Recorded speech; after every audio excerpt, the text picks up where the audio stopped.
Good Sunday, beautiful people. I am back with another recipe. I'm going to show you how I make my country fried breakfast potatoes. These are the ingredients that I'm using in this dish. Lots of vegetables, y'all. As you can see, I'm a vegetable type of lady, so let's get this going. I started off with at least about a third to 1/4 cup of oil and then a good knob of butter. And I'm going to let that melt down completely before tossing in our vegetables. I personally use Trinity as my base for a lot of dishes, but you can use whatever vegetables you would like, okay? Creole, hello, my favorite. You should know this already. And if you don't know, get in tune, okay? Every dish. Stir it on up for a good 3 to 5 minutes, and then go ahead and toss in your potatoes. I thinly slice my potatoes so they can cook faster. But if you want this dish to go even more quicker, because it took me about 30 minutes with raw potatoes, go ahead and par cook your potatoes early. So boil it and then proceed with this recipe. Throw in your seasonings, and also remember to season as you go, okay? Taste as you go a little bit, and go from there.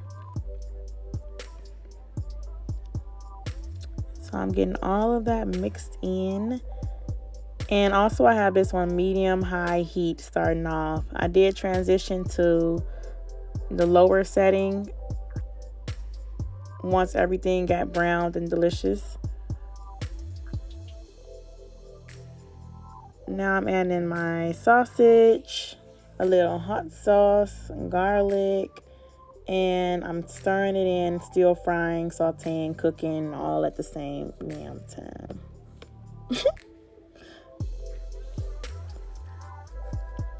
At the end, I added in some mushrooms and Worcestershire sauce. I added my mushrooms at the end because if I added it in too soon, it would have been really, really, really soggy and possibly slimy. This is what it's looking like towards the end, like I said, about 30 minutes in. Now, I did this at the spur of the moment. As you can see from the way it's sliced, I took the lazy route, but guess what? It melted either way it went. So, mozzarella cheese on top. And whop the bam, that is my final result. Yum-mo. I added some cheesy eggs on top, and that was my brunch, y'all. I hope that you all will enjoy this recipe as much as I did. Go ahead and don't forget to like, comment, and subscribe, and let me know your thoughts. I hope that you all have a beautiful week ahead of you, and I'll see y'all in my next video. Bye.